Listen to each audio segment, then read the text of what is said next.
In this session, we are going to talk about Google Kubernetes Engine. You might have already heard or you might already aware that if you need to manage your containerized application, Kubernetes is the best solution. So what is Google Kubernetes Engine? Google Kubernetes Engine provide a managed environment for deploying, managing, and scaling your containerized application using Google infrastructure. So if you are already running a containerized application somewhere, you need to manage its deployment, you need to manage the scaling of the nodes. In the GKE, they are all managed automatically with the configuration that you defined. The GKE environment basically consists of multiple compute regions that are powered by Kubernetes. So what we are going to do in this session, that we will create a GKE cluster. We will learn how to create one GKE cluster with some basic configuration. So let's try to create one GKE cluster. Now from the navigation menu, you can just select the Kubernetes engine inside the compute. Now you can select the cluster here. Now this tab will show you if you already have any cluster or you can create a new cluster. I'm just going to create one. Now once the panel is ready, you can select the cluster name, or you want to deploy the location of your cluster. It can be a zonal or regional. We will talk about this configuration in detail. You can select the GKE version and the zone in which, or the region in which you want to deploy. Now you can define your node configuration, how many nodes that you want to deploy. You want to enable the autoscaling or not. You can define the hardware for the nodes, like what kind of hardware that you want to deploy for Kubernetes cluster. The security for your nodes that you want to define. The metadata that you want for the nodes, the automation for your Kubernetes cluster, like their port scaling or auto provisioning of nodes. Then you want to define the networking, that what kind of cluster that you want. You want a public cluster or a private cluster. Security that you want to define for your GKE cluster, the metadata for your GKE cluster that you want to define. And there are some other features as well, such as you want to enable Slack driver monitoring for this Kubernetes cluster. I just already enabled it, so, or it's by default. So if you want, you can utilize those features. I'm also going to utilize preemptible instances. So what are the preemptible instances? That you can create and run VMs at much lower cost than the normal instances. However, Compute Engine might terminate those instances if it requires access to those resources. So I'm just going to create my first cluster with basic configuration, but I just removed 3 node to, I just reduced the 3 node to 2 nodes. So it's not, you can say, a default configuration, but yeah. Now you can say my GKE cluster is up and running with 2 nodes. These two nodes have 2 virtual CPU, and the total memory that I have is 7.5 gigs. Now you can select the cluster and see the configuration inside that you have just defined. This is what I'm going to do. I'm just going to just click on the cluster and see the configuration that I've defined. Now here we go. Now you can see all the configuration, GKE version, the other configuration that you have defined, default node pool that you have created, that hold the information about your node as well. As I already told you, that these GKE cluster have a compute engine behind the compute engine running behind the scene. Now, if you go to the compute VM instances tab, you can see that when you create a GKE cluster, it create the nodes or behind the scene in the compute engine. It created a compute engine that you have defined. Like I created 2 nodes, so it created a 2 compute engine with the hardware configuration that I defined in Kubernetes. You can see. Now you can also SSH into those nodes that you have created inside a Kubernetes cluster for some kind of troubleshooting stuff, or if you have some kind of requirement, you can do that as well. You can just transfer the SSH key. If you are running a private GKE cluster, then you will not be able to log into that VM instances. So I'm running a public cluster at the moment, so that's why I'm able to log in, or you can say I'm able to SSH into the VM machine or the nodes that I have deployed. You can run any command that you want to, but I'm not going to do any. So in this demo now we have learned what is GKE, and we try to create one GK cluster with basic configuration, not the basic configuration because we changed the node from 3 to 2, but yeah, but other configuration were default. Have learned how to create GKE cluster through the UI with very basic configuration. And now in this session, what we will do, we will learn how to create a GKE cluster with a Cloud Shell with very basic configuration.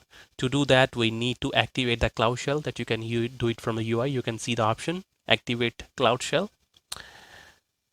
Now you can see it's getting deployed. So what I'm going to do, I'm just going to open in a new tab. I'll have to use Google Cloud Shell in a different tab. So I'm just going to do it. So behind the scene, what it's going to do, it's going to deploy a Debian-based machine that you can use to utilize the Cloud Shell. Here we go. Now you can see the Cloud Shell is ready here. So like you're working on a UI, you need to select a project on which you want to work. Similarly, on a Cloud Shell, you also need to select the project on which you are going to work. So the command here is gcloud config set project, and then the project ID on which you are going to do the work. So in my case, I'm just going to copy my project ID. Here we go. So this is my project ID here. Let's copy and paste over there. Now you can see the Cloud Shell project configuration has been changed and it reflects the project on which I'm going to work. So everything that I'm going to do now, it will be in this project, in the specific project. Now let's create a cluster. To create a cluster, the command is gcloud container cluster. This is the main command line that by which you will interact with the GK cluster. So if you hit tab here, you will see what you can do. You can create a cluster, you can delete cluster, describe it, credential, list, resize, update, upgrade. We will talk about this option later on, but let's focus on some of them now.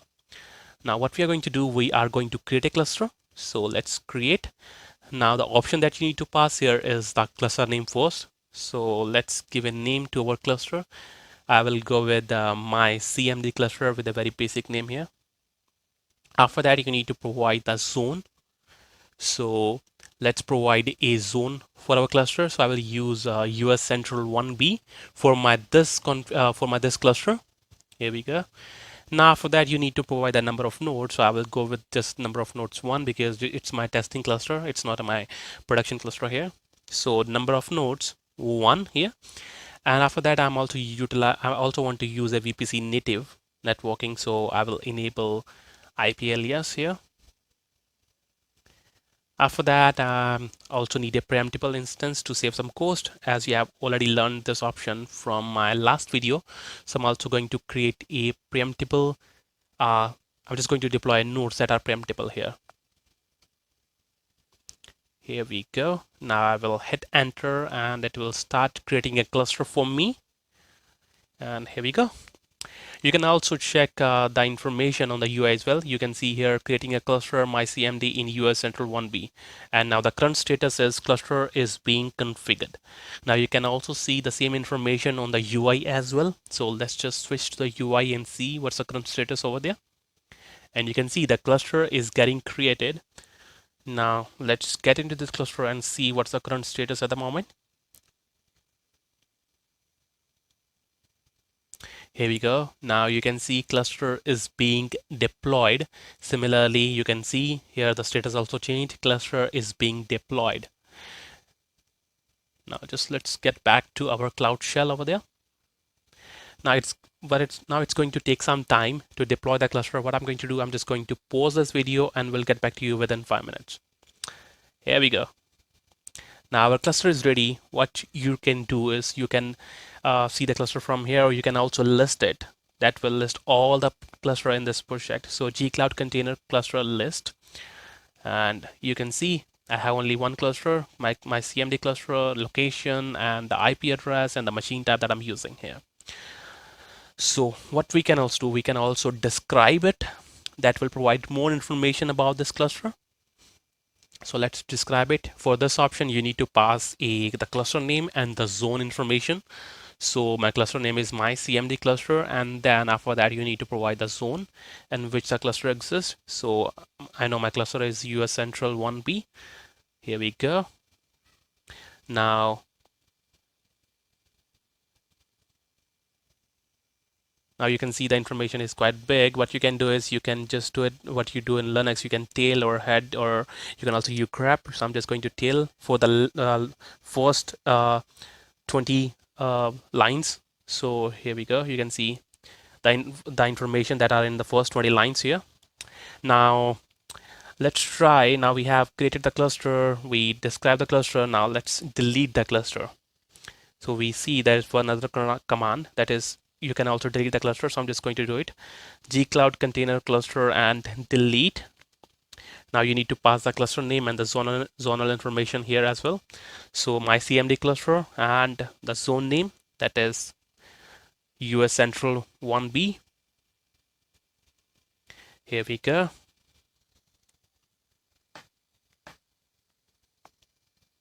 Let's hit enter, and you can see you want to say like my CMD cluster and US Central 1B will be deleted. So yes, I want to delete this cluster. Here we go. Now you can also see the status on the UI as well. That's the cluster is being created. It might take some time, but let's see. It's still not reflected on the UI at the moment. It will take some time, but let's try to refresh it. See the current status. It's still getting deleted. Let's refresh the window. It might take some time. Let's refresh the whole UI to see what's the current status at the moment.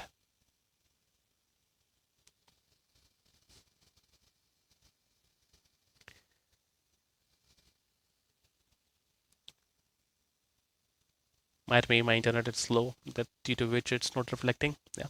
Okay, so you can see the cluster is getting deleted here. The status you can see here. There's the exclamation sign over there. Now let's go ahead and see the CloudShell status. It's still getting deleted over there.